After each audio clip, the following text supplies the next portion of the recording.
to their repertoire, or do they continue on as a duo? I feel like they promoted this thing. Isn't really this team only going to make sense if Finn Balor joins? I mean, if you throw any other random Joe Schmo in the club, it's really not going to mean anything to anyone. But he's not going to go anytime soon, I feel, because now they're pushing him as this big face. Who else would you have? You're going to have him turn heel, and then who's going to be your big face then? Do you do the swap at SmackDown? The guy who's trying to be your so-called big face can't get over by anybody when whatever crowd he goes to. Do you do the swap at SummerSlam? Do you build up Finn Balor so much and the fans are enjoying it so much, and he actually turns heel and the club helps him win the title, and Seth Rollins becomes the face? Ooh, I like that. That could be interesting. That could be worked in. But will it happen? We'll have to wait and see. Because looking at this right now, even given the fact that Sami Zayn was put into the main event picture on Raw, and after the ovation and maybe getting the second biggest pop or third biggest pop of the night after beating Kevin Owens, would you not say that he may be the second biggest face on Monday Night Raw? Not counting Enzo and Cass because they're a tag team. But to have Seth Rollins and Sami Zayn be the face of the WWE, and then to have the club with Finn Balor and Roman Reigns be the heels, it could work. It could. Kevin Owens is still a heel. But I would honestly like to see the club expand even further. Kind of like, like the old NWO days. But not go so crazy that you don't know, oh, well, this week we split down the middle. We got a club white and black, and now we got a club red and black. But I'm going to ask you this. You being a fan, and this is for the rest of the WWE universe, do you buy the club if the leader is not Finn Balor? Are you going to buy into it if the leader is not Finn Balor? Who would he be then? That's what that's the question. Don't throw a question at me when I'm throwing that question at you. Well, it depends. I'm asking you. It depends. Do you buy, because we all know what the club has been. The Bullet Club in New Japan, the Bullet Club in Ring of Honor was always either AJ Styles or Finn Balor, who started the club.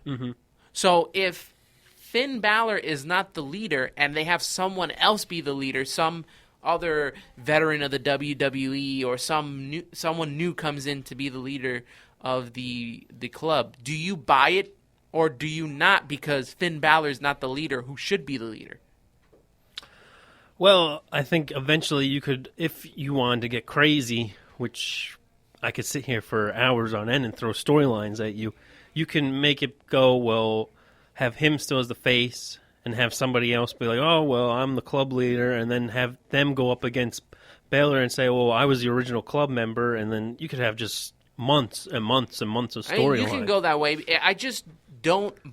I think it weakens Gallows and Anderson if Finn Balor is not the leader of the club. Well, if you made a trade and had AJ Styles on Raw, which won't happen, I don't think. I feel like he is meant to be on his own. He comes on. If AJ Styles comes to Raw, he goes down a peg because there's a list of contenders that are there. So if he comes to, he's right at the top right now. If you bring him to Raw, he's going to come down a peg. I just think that if Finn Balor is not the leader of the club, then really Gallows and Anderson become the goon or the backup to whoever is the leader. Because if you remember, you're bringing up the NWO. The NWO, it wasn't Hulk Hogan and Hall and Nash as his lackeys. They were all together. All three members could have been leaders on their own. They all meant something. Hall and Nash came in by themselves, and we were trying to figure out who's going to lead them. Who is it going to be? If it was someone other than Hulk Hogan, and although he was the leader, but we bought into Hall and Nash as being those leaders as well. You put somebody else, a veteran, in front of the Gallows and Anderson, and they kind of take a backseat to the story of the club. Yeah, I would say so. Yeah, because, like you said, it kind of puts him down a peg. I can see that, because it would almost be like, if you think of it this way, when Rollins was with the Authority, and then he had, what was his name? Jamie Noble and Joey Mercury. They're kind of like his go-to goons that came, they would interfere, get thrown around a bit, and then the match would continue type of deal. Same as how Vince had Gerald and Briscoe. I'm comparing older guys, but still, they were kind of like the goons to Mr. McMahon, kissing his ass and going on and on. CM Punk, when he had the Straight Edge Society and Gallows was there and Mercury was there as his lackeys almost. Mm-hmm. That to the point where when Gallows was released, he had to build his own character by going to TNA, being an Aces of 8, by going to New Japan Wrestling and joining the club. He rebuilt himself to when he came back to the WWE, everyone was surprised and everyone was shocked and happy that it was Luke Gallows who returned with Carl Anderson. Not Fetus or Fake Kane or... Right. So, I think it would defeat the purpose of having someone else other than Finn Balor join the club. And it's a great way, you build the fans up. It's a surprise. It's a turn. It's a quick turn like they did on Monday night. Mm-hmm. You have Finn Balor turn heel at SummerSlam. Maybe he wins the title and joins the club. And then you have Seth Rollins chase him for the title, who's been longing to have the title this whole time and has been screwed and screwed and screwed out of the title. I mean, I would like to see something like that happen. But you think he would still become a face then, Rollins? Or do you think... I mean, it's... Because I feel like when he came back... cheered, man. Yeah, when he came back, we were there when he came back at Extreme Rules, and everybody went nuts. And that next night on Raw, he got the huge pop, and then he cut his promo about, how I didn't need you. Even after that, weren't the fans still cheering for him? People were still cheering for him, especially when he goes up against Roman Reigns. And they tried to make him even heel, and it kind of worked to a sense when Dean Ambrose... He was fighting Dean Ambrose because people love Dean Ambrose. But now that you split both of them, it only makes sense to have those two go at it. To have Seth Rollins be the face of the organization. He was the number one pick. Yeah. Okay. Let's take a break. Connor, I gotta get some notes together. This guy's tired here. I gotta say though something more than Sasha Banks winning the women's title and more than seeing Finn Balor. My favorite moment of Raw, I will explain when we come back. This is Ringside Rumble Radio here on Spreaker.com, free on iTunes, and now on iHeartRadio.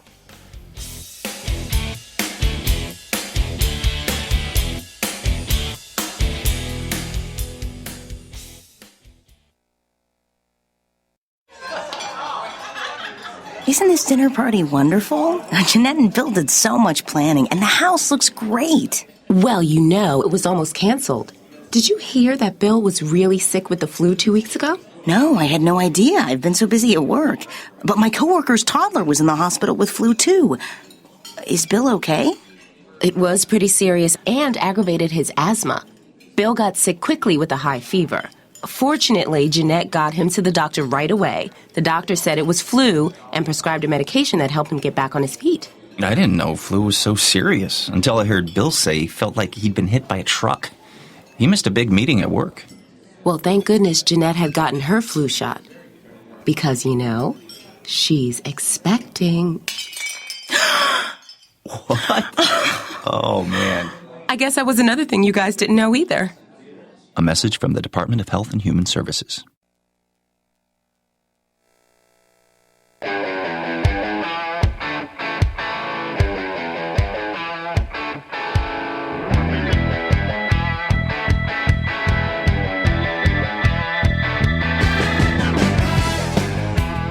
Ringside Rumble Radio here on Spreaker.com, free on iTunes, and now, my friend, iHeartRadio. Can we expand even more? Can we expand like the expansion draft did?